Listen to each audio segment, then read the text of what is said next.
لا يحب الله الجهر بالسوء من القول إلا من ظلم وكان الله سميعا عليما إن تبدوا خيرا أو تخفوه أو تعفوا عن سوء فإن الله كان عفوا قديرا. بسم الله الرحمن الرحيم. Assalamualaikum warahmatullahi wabarakatuh. Alhamdulillah. Alhamdulillahilladzi qahara bil mautil ibad wa azalla bihi riqaba ahli at-tahjabburi wal 'inad. Ja'alahu tadhkiratan li ahli al-ma'rifati was-sadad. Wa asyhadu an la ilaha illallah wahdahu la syarika lah. وأشهد أن محمدا عبده ورسوله الهادي صلى الله عليه وعلى آله وأصحابه الأئمة الأمجاد وسلم تسليما كثيرا. فإن أصدق الكلام كلام الله وخير الهدي هدي محمد صلى الله عليه وسلم وشر الأمور محدثاتها وكل محدثة بدعة وكل بدعة ضلالة وكل ضلالة في النار. أما بعد. Ayolah ikhwah, rahimani wa rahimakumullah, kita insyaallah memulai tafsir juz ke-6 dari kitabullah di surat An-Nisa, mulai dari 148 dan insyaallah sampai ayat 152. Di ayat 148 dari surat yang mulia ini kata Allah Subhanahu wa ta'ala, لا يحب الله الجهر بالسوء من القول إلا من ظلم وكان الله سميعا عليما. Di sini la yuhibbullahu al-jahra bis-su'i minal qawli illa man zulim. La yuhibbullah, Allah Subhanahu wa ta'ala tidak menyukai, Allah Subhanahu wa ta'ala tidak menyukai al-jahra bis-su'i minal qawli. Al-jahr kita tahu maknanya terang-terangan. Bis-su'i minal qawl, dari buruknya perkataan. Allah Ta'ala tidak menyukai perkataan buruk yang diucapkan secara terus terang. Maksudnya Allah Subhanahu wa ta'ala tidak menyukai al-jahr bil qubhi min al-qawli illa man zulim, yaitu perkataan terang-terangan yang buruk kecuali dari pihak yang terzalimi, dari pihak yang terzalimi.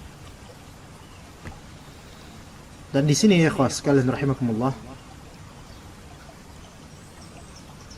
orang yang terzalimi maka tidak dimakruhkan atau tidak dibenci perkataan buruk yang terang-terangan dilakukan oleh mereka. Namun tentu semua ini ada batasannya. Maka kata Imam Al-Baghawi rahimahullah dalam tafsir beliau, fayajuzu lil mazlumi an yukhbira an zulmi zalimi wa an yad'uwa alaih. Boleh bagi orang yang mazlum, yakni yang terzalimi, untuk menceritakan tentang zalimnya orang yang zalim dan mendoakan keburukan atasnya.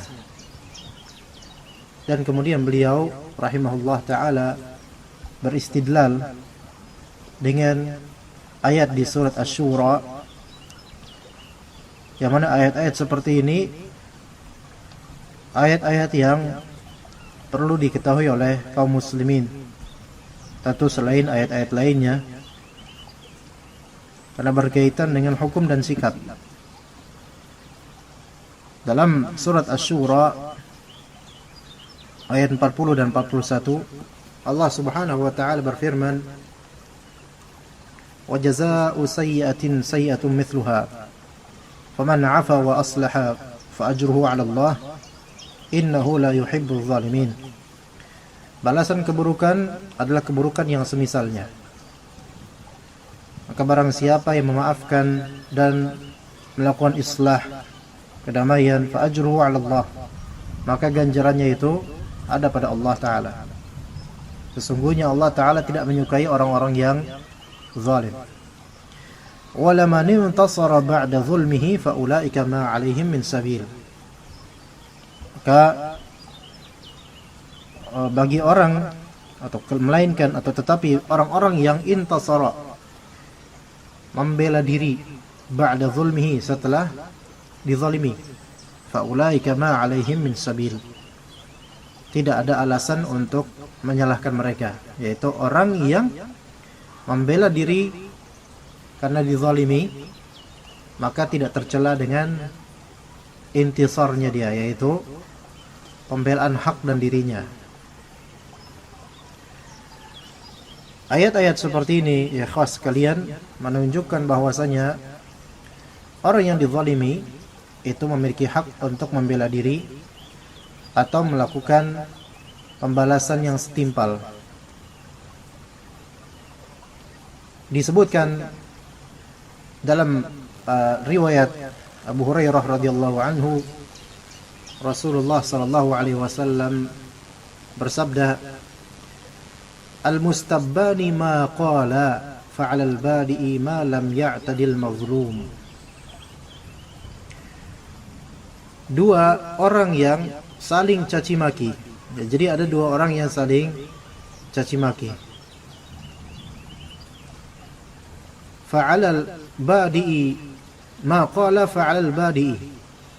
Maka apa yang keduanya sebutkan itu dosanya menimpa kepada orang yang memulai. Karena orang yang memulai itu orang yang melakukan kezaliman. Maka dosanya dibebankan pada siapa? Pada orang yang memulai. Ma lam ya'tadil mazlum. Selama orang yang terzalimi tersebut tidak melampaui batas dalam celaannya. Dikatakan oleh, hadis ini diriwayatkan oleh Imam Muslim, At-Tirmidzi dan lainnya. Berkata Al-Mubarakfuri dalam kitab beliau Tuhfatul Ahwazi, fa in jawaza al-hadd bi an akthara al-mazlumu shatma al-badi'i idza'ahu sara al-mazlumu akthara min ithmi al-badi'i. Kalau misalnya orang yang terzalimi itu melampaui batas. Bagaimana melampaui batasnya? Yaitu orang yang terzalimi lebih lagi dalam mencaci orang yang memulai pencaciannya. Misal pihak yang memulai mengatakan, muka kamu seperti monyet misalnya. Namun kemudian yang dikatain atau yang dizalimi ini membalas dengan yang lebih, antum antek iblis, antum penghuni neraka misalnya. Maka justru pihak yang terzalim ini saral mazlum, jadi dia telah melakukan aktharul mazlumu syatmal badi'i idza'ah. Jadi yang terzalim ini telah melampaui batas dengan mencela lebih dari yang pertama. Saral mazlumu aktsara min itsmil badi. Maka pihak yang terzalim ini, ya, dosanya lebih banyak daripada dosa pihak yang memulai kezaliman pencelaan tersebut. Ya. Baik. Kemudian ikhwas sekalian, para ulama berselisih pendapat mengenai kaifiyah al-jahr bisu, yaitu bagaimana maksud dan tata cara terang-terangan dalam mengucapkan kalimat buruk. Maka Al-Hasan Al-Basri rahimahullah menyebutkan maksudnya adalah seorang menzalimi orang lain, maka janganlah pihak yang terzalimi itu mendoakan keburukan bagi orang yang menzalimi, melainkan katakanlah kepada, atau melainkan berkatalah dia atau berdoalah dia, Allahumma a'inni alaih, Allahumma a'inni alaih, ya Allah tolonglah saya atas orang tersebut, atau ya Allah tolonglah saya untuk mengembalikan hak saya, atau ya Allah singkirkanlah dia, atau ya Allah halangilah antara diri saya dengan dirinya. Maka ini semua doa, tapi bukanlah doa keburukan terhadap pihak yang zalim, melainkan ini doa yang disebut al-mudafa'ah, yaitu membentengi diri atau membela diri, bukan mendoakan keburukan untuk pihak yang zalim. Dan ini disebut oleh para ulama aqallu manazilis su'.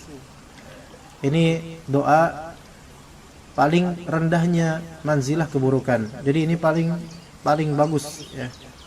Dan ini yang disebutkan oleh Al-Hasan Al-Basri. Sebagian lainnya dari salaf, di antaranya Ibnu Abbas dan lainnya, menyebutkan bahwasanya yang diperbolehkan bagi orang yang terzalimi mendoakan keburukan atas pihak yang zalim, itu boleh. Tapi kalau misalnya pihak yang terzalimi ini bersabar, maka itu lebih baik buat dia. Dan ini sahih. Walaupun tadi perkataan Al-Hasan Al-Basri itu juga sahih. Dan ini ikhtilaf tanawu'.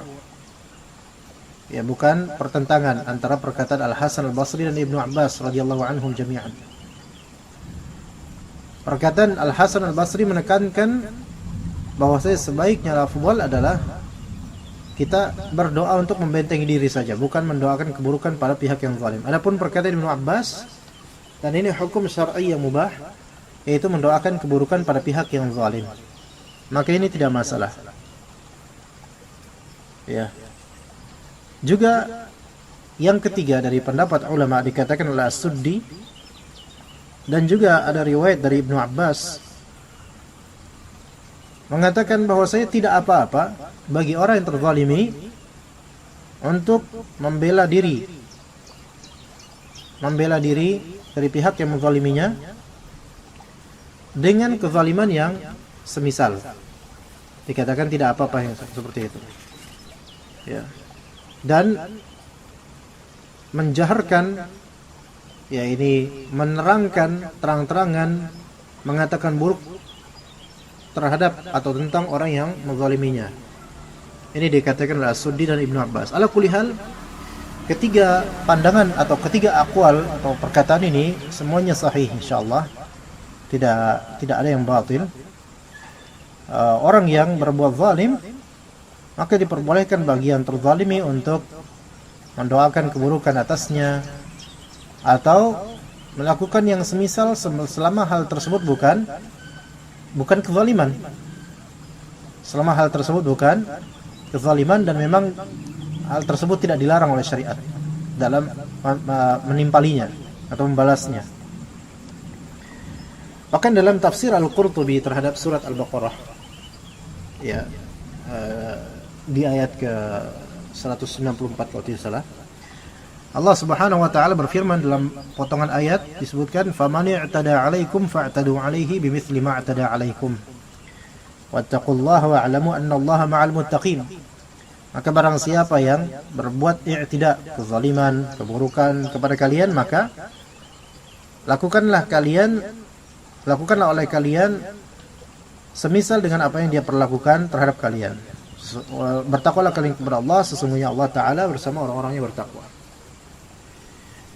Maka di sini ikhwas sekalian, Al-Qurtubi rahimahullah sampai mengatakan, bagi orang yang mengatakan kepada kamu wahai kafir, maka boleh dibalas dengan perkataan semisal, yaitu antum tuh yang kafir. Nah, itu sampai sebagian ulama berpendapat seperti itu. Ya. Namun yang lebih afdal adalah dia membela diri dari kezaliman. Kalau misalnya orang yang berbuat zalim itu adalah mukmin, maka usahakan membalasnya dengan iqtisad, yaitu minimalisir. Jangan dimaksimalkan, karena itu bisa melanggar. Karena hal tersebut bisa melanggar sebagaimana yang tadi kita sebutkan dari hadis riwayat Muslim dan juga Tirmidzi. Ya. Adapun jika orang yang zalim tersebut adalah kafir, maka kata para ulama, fa arsil lisanak. Maka bebaskan lisanmu, terserah kamu. Wad'u bima syi'ta minal halakati wa bikulli du'ain. Kata Imam Al-Qurtubi, doakan keburukan, terserah kamu dari kejelekan untuk doa kejelekan untuk orang kafir yang zalim tersebut.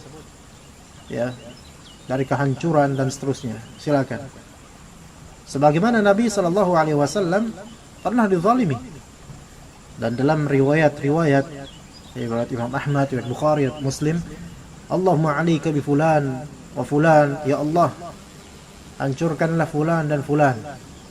Maka hal tersebut ya diperbolehkan jika orang tersebut kafir.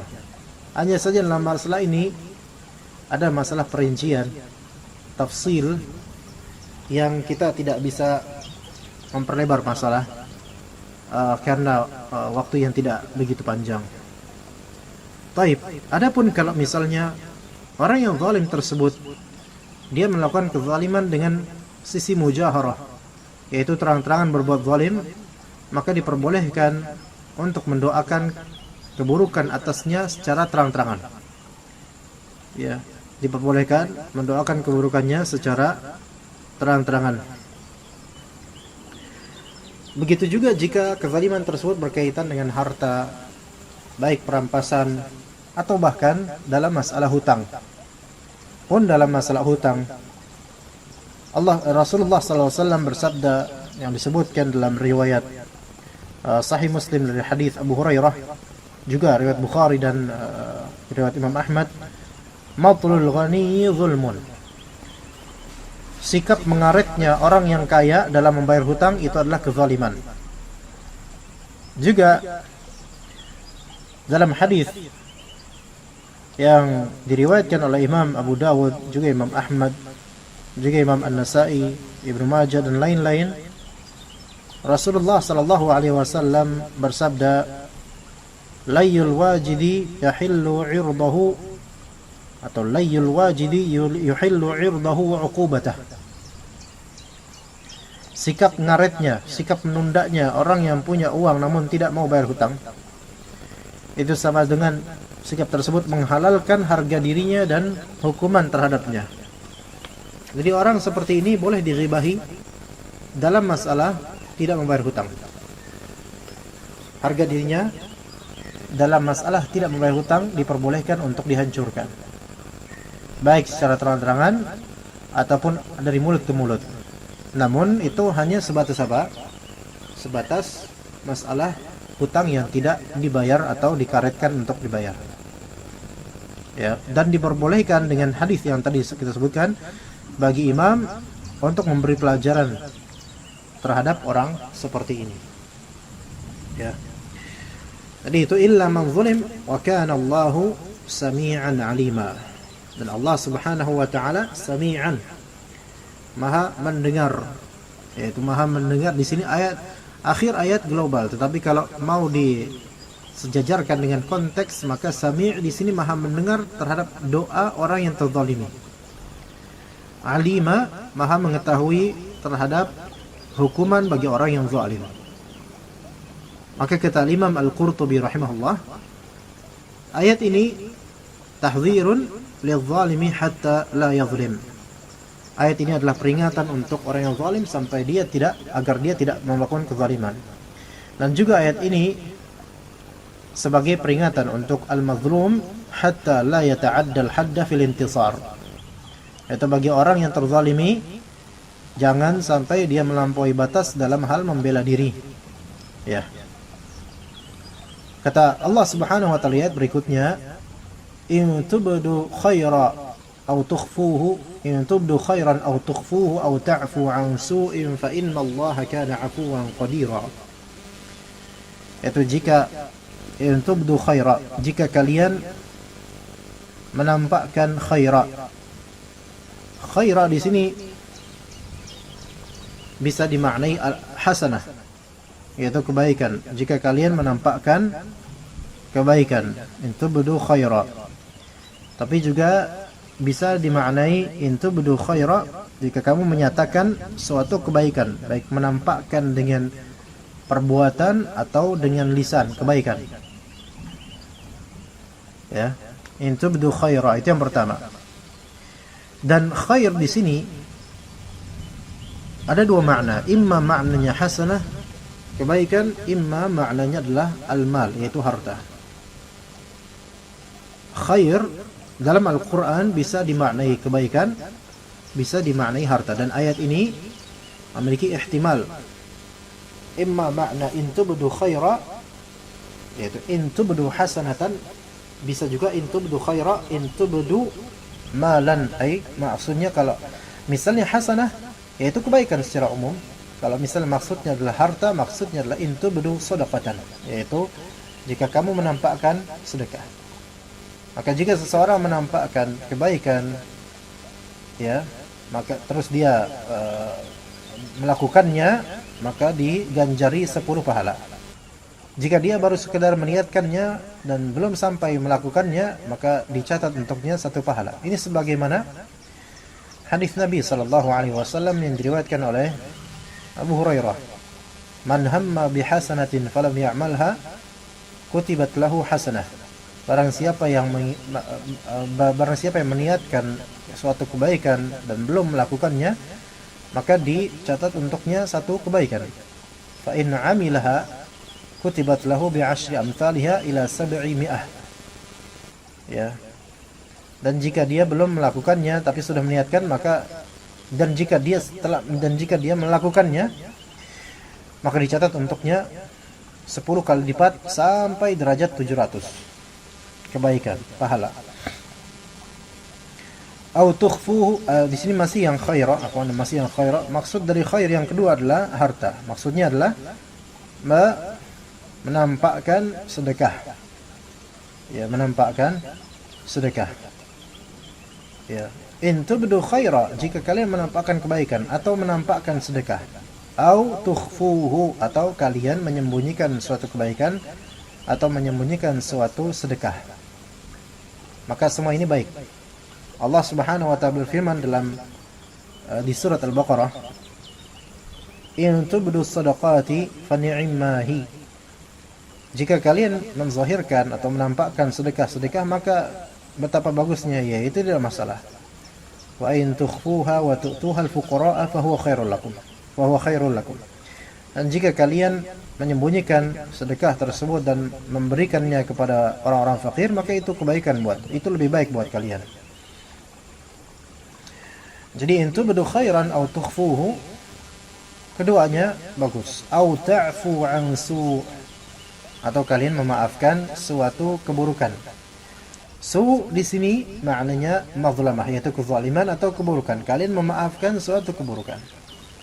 Jadi kalian jika menampakkan kebaikan atau sedekah, kalian menyembunyikan kebaikan atau menyembunyikan sedekah, atau kalian memaafkan dari suatu hal keburukan, maka ini sesuai dengan apa yang Allah Ta'ala sebutkan dalam surat Ali Imran. Alladzina yunfiquna fis sarra'i wad-dharra'i wal kadhimina al-ghaidha wal 'afina 'anil nas. Itu orang-orang yang menafkahkan hartanya baik di waktu senang atau sulit, dan menahan gejolak emosinya dan memaafkan orang-orang. Itu masuk ke dalam ayat ini. Dan sepertinya satu jajaran, yaitu masalah infak, sedekah, dan juga masalah memaafkan manusia. Maka ini semua adalah kebaikan hablum minan nas. Jika kalian melakukan itu semua, in tubdu khairan aw tukhfuhu aw ta'fu an su', fa innallaha kana 'afuwan qadira. Maka sesungguhnya Allah Subhanahu wa ta'ala Maha memaafkan. Kata para ulama, ini menunjukkan bahwasanya di antara nama Allah Ta'ala adalah Afu. Allahumma innaka afuun tuhibbul afwa fa'fu anni. Maka di antara nama Allah Subhanahu wa ta'ala Afu, yaitu Maha memaafkan. Qadira, dan Maha mampu, Maha kuasa. Maha mampu, Maha kuasa. Apa hikmahnya kalimat fa innallaha kana afuwan qadira? Allah Ta'ala maha memaafkan lagi maha kuasa terhadap orang-orang yang menzahirkan kebaikan atau menyembunyikan atau memaafkan suatu kezaliman. Maka dikatakan oleh Al-Imam Al-Baghawi, fahuwa awla bittajawuzi ankum yaumal qiyamah. Maka Allah Subhanahu wa Ta'ala lebih kuasa lagi untuk memaafkan kalian pada hari kiamat ini. Jika kalian melakukan kebaikan, baik terang-terangan atau sembunyi-sembunyi, atau kalian memaafkan suatu kezaliman, maka Allah Ta'ala akan mengampuni kalian. Jadi orang ketika dia betul-betul memaafkan suatu kezaliman atau kesalahan orang, itu lebih baik buat dia, karena Allah Subhanahu wa Ta'ala akan memaafkan dan mengampuni dia di hari kiamat. Ya. Kita menuju ke ayat berikutnya di surat An-Nisa ayat 150. Allah Azza wa Jalla berfirman, Innal ladzina yakfuruna billahi wa rusulihi wa yuriduna an yufarriqu bainallahi wa rusulihi wa yaquluna nu'minu bi ba'din wa nakfuru bi ba'd wa yuriduna an yattakhidhu baina dzalika sabila. Kata Allah Azza wa Jalla, innal ladzina yakfuruna billahi wa rusulihi. Sesungguhnya orang-orang yang kufur kepada Allah dan Rasulnya. Siapa mereka? Para ulama mengatakan mereka di sini atau ayat yang dimaksud setelah di juz kelima akhir-akhir Allah Ta'ala menyebutkan perihal orang-orang musyrikin dan orang-orang munafik, maka pada kesempatan kali ini Allah Subhanahu wa Ta'ala menyebutkan tentang perilaku orang-orang Yahudi dan juga Nasara, yaitu Ahlul Kitab, orang-orang Yahudi dan Nasara. Kenapa? Mereka kufur kepada Nabi Muhammad SAW. Maka dijelaskan dalam hal ini mereka adalah orang-orang yang kafir kepada Allah dan Rasulnya. Karena kafir kepada Nabi Muhammad, kufur kepada Nabi Muhammad sama dengan kufur kepada seluruh Nabi. Karena apa? Karena tidaklah ada seorang Nabi melainkan pasti telah memerintahkan kaumnya untuk beriman kepada Nabi Muhammad SAW dan seluruh Nabi alaihimussalatu wassalam. Termasuk juga Nabi Isa alaihissalam yang wajib diimani oleh seluruh insan yang mengetahuinya. Orang-orang Yahudi wajib atas mereka untuk mengimani Nabi Isa alaihissalam. Konsekuensi beriman kepada Taurat dan berhukum terhadap Taurat adalah beriman kepada nabi-nabi seluruhnya tanpa kecuali, termasuk Nabi Isa alaihissalam. Namun apa yang terjadi? Orang-orang Yahudi mereka justru kufur terhadapnya dan mereka berencana untuk membunuh, dan mereka meyakini telah membunuh Nabi Isa alaihissalam. Ya, mereka menyatakan, Inna qatalna Isa bin Maryam Rasulullah. Kami telah membunuh Nabi Isa alaihissalam, Rasulnya Allah Ta'ala. Jadi mereka kufur terhadap Allah dan terhadap semua Rasul. Karena tidak mungkin seseorang ketika dia kufur terhadap dia beriman kepada seorang Rasul namun tidak beriman kepada Rasul lainnya. Ini adalah kekufuran. Maka Allah Ta'ala sebutkan ciri mereka, wa yuriduna an yufarriqu bainallahi wa rusulih. Mereka menginginkan untuk memisah-misahkan.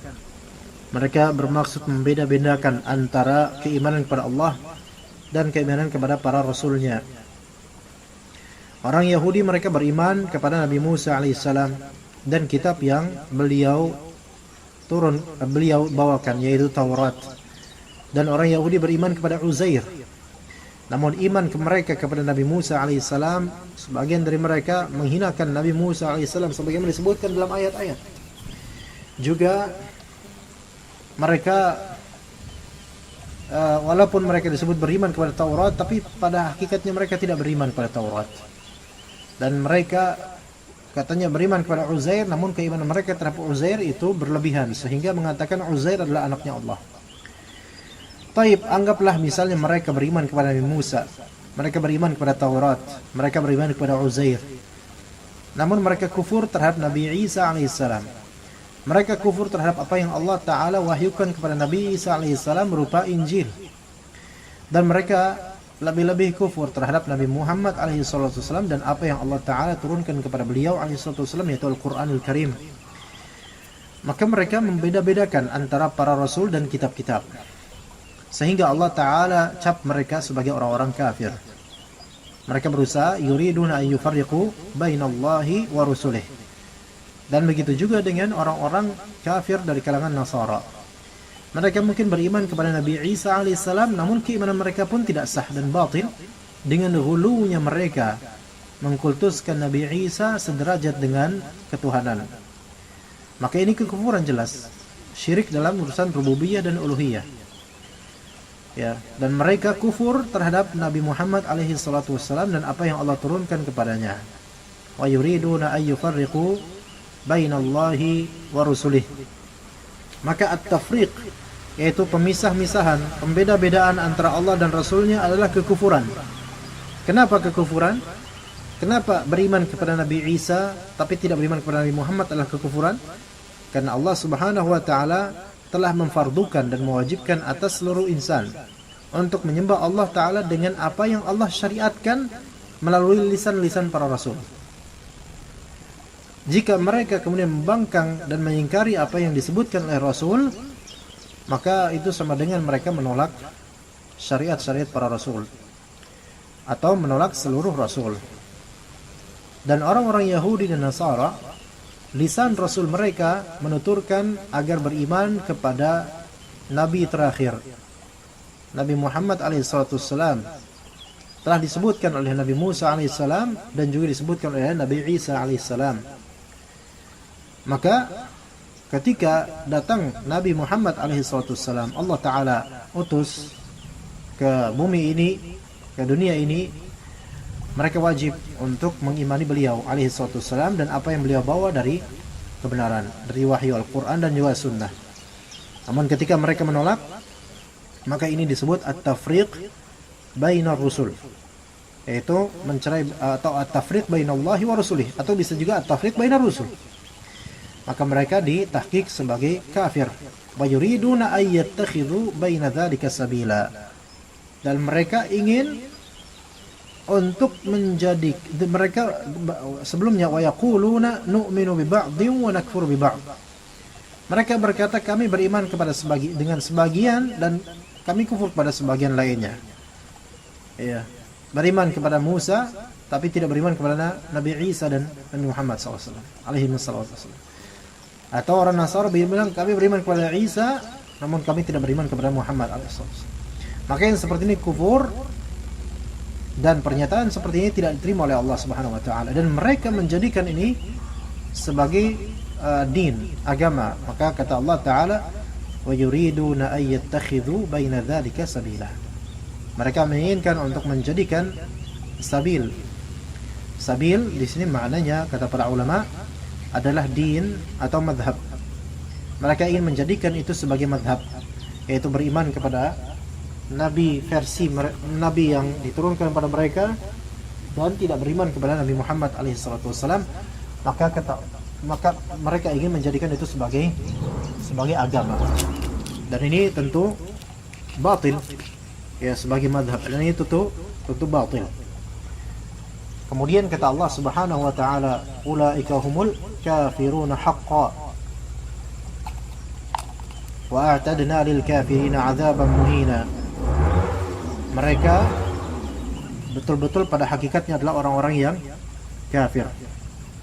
Ulaika humul kafiruna haqqan. Mereka orang-orang yang kafir, sekafir-kafirnya. Betul-betul mereka itu orang-orang yang kafir dengan kekufuran yang sebenarnya. Kemudian Allah Ta'ala menjanjikan untuk mereka, wa a'tadna lil kafirina 'adzaban muhina. Dan kami telah a'tadna, yaitu kami telah mempersiapkan, menyiapkan lil kafirin, untuk orang-orang yang kafir. Lihat di sini ikhwan, tidak disebutkan oleh Allah Ta'ala ulaika humul kafiruna haqqan, khalas, kemudian dikatakan wa a'tadna lil kafirina, tidak disebutkan wa a'tadna lahum. Berarti ayat ini akan ada dua kalimat, ya. Dan kalimat yang kedua wa a'tadna lil kafirina, wa a'tadna lil kafirina, di sini dengan lafal jamak mudzakkar salim menunjukkan keumuman semua orang kafir. Di kalimat potongan kalimat pertama ulaika humul kafiruna haqqan, yaitu pensifatan untuk orang-orang Yahudi dan Nasara. Kemudian di potongan kalimat kedua dari ayat ini, wa a'tadna lil kafirina 'adzaban muhina. Al-kafirin di sini bisa kita sebutkan ini istighraq, yaitu mencakup seluruh orang kafir, baik Yahudi, Nasara, Buddha, Hindu, atau ateis termasuk, atau orang-orang yang murtad dari agama Islam. Maka wa a'tadna lil kafirina 'adzaban muhina. Ini menunjukkan term kafir itu mencakup lebih dari Yahudi dan Nasara. Wa a'tadna lil kafirina 'adzaban muhina. Kami telah mempersiapkan untuk orang-orang kafir azab yang muhin. Muhin itu yaitu menghinakan. Azab di sini disifati muhin, yaitu menghinakan, mudhil, ya, menghinakan orang-orang yang ada di dalamnya. Fa na'udzubillahi min azabillah. Wa a'tadna lil kafirina 'adzaban muhina. Dengan lafal ini wa a'tadna menunjukkan bahwasanya azab Allah Subhanahu wa taala di akhirat nanti atau di neraka itu telah Allah taala persiapkan, yang menunjukkan konsekuensinya apa? Kenyataan bahwasanya neraka itu sudah ada. Neraka itu sudah ada dan neraka itu ada. Al-jannatu haqq wan naru haqq, ya. Kemudian kata Rabb kita azza wa jalla di ayat berikutnya, dan ini ayat terakhir yang kita bahas pada pertemuan kali ini. Walladzina amanu billahi wa rusulihi wa lam yufarriqu baina ahadin minhum ulaika sawfa yu'tihim ujurahum wa kana Allahu ghafurar rahima. Dan alladzina amanu billahi wa rusulihi, dan orang-orang yang beriman kepada Allah dan Rasulnya. Nah, di sini kontradiktif dengan apa yang sebelumnya dari orang-orang yang kufur pada Allah dan Rasulnya. Walladzina amanu billahi wa rusulihi, orang-orang yang beriman kepada Allah dan Rasul-Rasulnya. Walam yufarriqu baina ahadin minhum, dan tidak membeda-bedakan antara satu pun dari mereka, yaitu beriman kepada seluruhnya. Ya, ulaika sawfa yu'tihim ujurahum. Mereka akan Allah taala berikan ganjaran-ganjaran untuk mereka, dan ganjaran ajr ini berarti jannah. Nah, semoga Allah taala jadikan kita sebagai muslimun. Dan disebutkan kemudian oleh Allah, wa kana Allahu ghafurar rahim. Dan Allah Subhanahu wa taala Maha Pengampun lagi Maha Penyayang. Jadi Allah taala mengampuni orang beriman dan menyayangi orang-orang beriman dunia dan juga akhirat. Semoga kajian yang bermanfaat untuk Anda dan juga antum. Barakallahu fi ulumikum wa sallallahu ala nabiyyina Muhammad wa ala alihi wa sahbihi ajma'in. Subhanakallahumma bihamdika asyhadu an la ilaha illa Subhanakallahumma bihamdika asyhadu an la ilaha illa anta astaghfiruka wa atubu ilaik. Assalamualaikum warahmatullahi wabarakatuh.